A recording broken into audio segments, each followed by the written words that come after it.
दोस्तों, आज सुबह जब मैंने अखबार पढ़ा तो शोक समाचार के कॉलम में अपनी फोटो देखकर मैं हैरान था। इसमें लिखा था कि मैं मर गया हूं। लगता है किसी ने कोई भद्दा मजाक किया है। लेकिन रुको, थोड़ा सोचता हूं।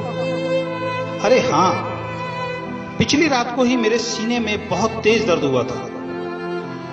मैं पसीने से तरबतर हो गया था और उसके बाद मुझे कुछ याद नहीं। हां, शायद मैं गहरी नींद में सो गया था। अरे सुबह के 8 बज गए हैं। लगता है आज ऑफिस में फिर लेट हो जाऊंगा। आज फिर चिड़चिड़े बॉस का भाषण सुनना पड़ेगा। पर यह क्या, मेरे ड्राइंग रूम में से इतने लोगों की आवाजें क्यों आ रही हैं? अरे यहां तो बहुत भीड़ है। ये सब लोग रो क्यों रहे हैं? ये क्या, मेरा शरीर सफेद कपड़ों में लिपटा जमीन पर क्यों पड़ा है?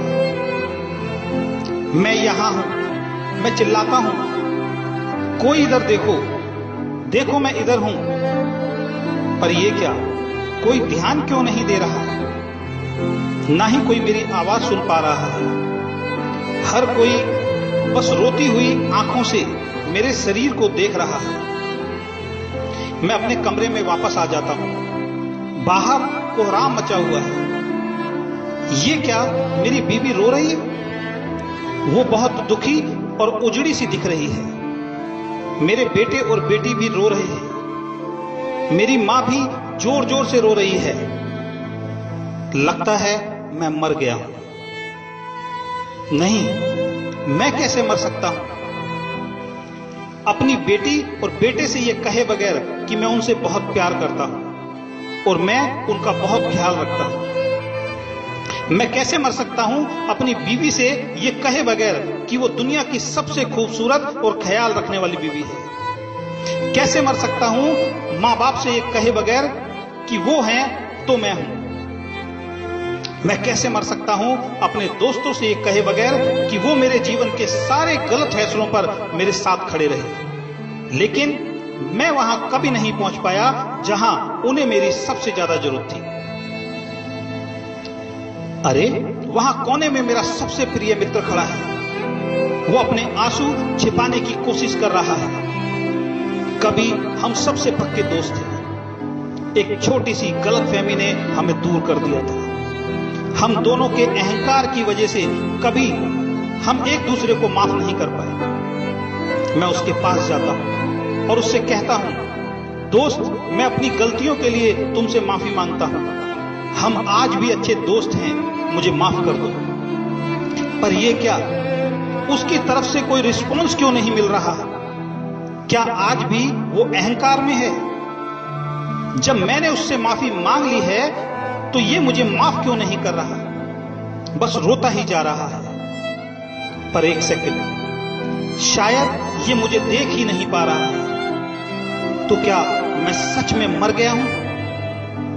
जमीन पर लेटे मैं अपने शरीर के पास बैठ जाता हूं। क्या करूं, कैसे करूं, किसे पुकारूं?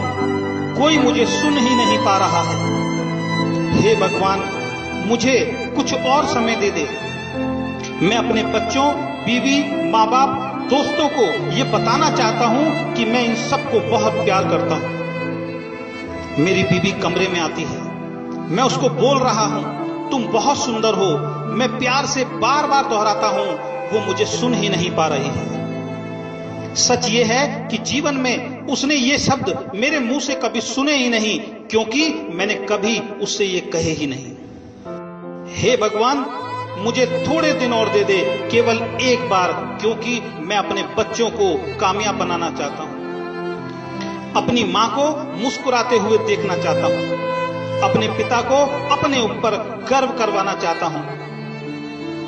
मैं तो इन्हें कभी समय ही नहीं दे पाया। मैं इन्हें बहुत सारा समय देना चाहता हूं। मुझे लगता था दुनिया में मेरी किसी को फिक्र नहीं है, पर ये सब तो मेरे लिए रो रहे हैं। मैं इन सब का धन्यवाद करना चाहता हूं। मैंने ऊपर देखा और चिल्लाया, भगवान प्लीज प्लीज प्लीज मुझे एक मौका और दे दो। और उसके बाद मैंने आंखें बंद कर ली। तभी मुझे किसी ने कंधा पकड़कर हिलाया।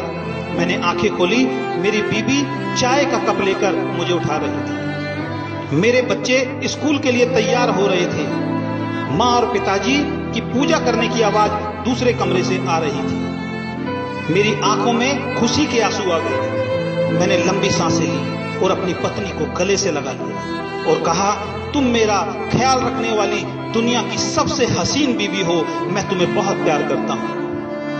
वो कुछ समझ नहीं पा रही थी। उसकी आंखों में नमी थी, चेहरे पर थोड़ी सी मुस्कान थी, जिसको आज मैंने पहली बार समझा था। और मैंने खुशी खुशी मन में बोला, हे ईश्वर, इस दूसरे मौके के लिए बहुत बहुत बहुत धन्यवाद। दोस्तों, ये हम सबकी कहानी है। अभी भी देर नहीं हुई है।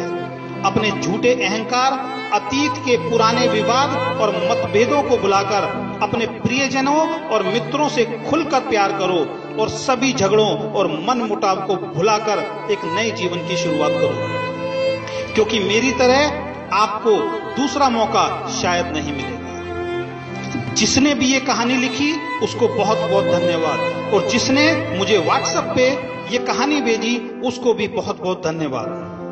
अगर आपको ये कहानी अच्छी लगी तो ज्यादा से ज्यादा अपने मित्रों को शेयर करें।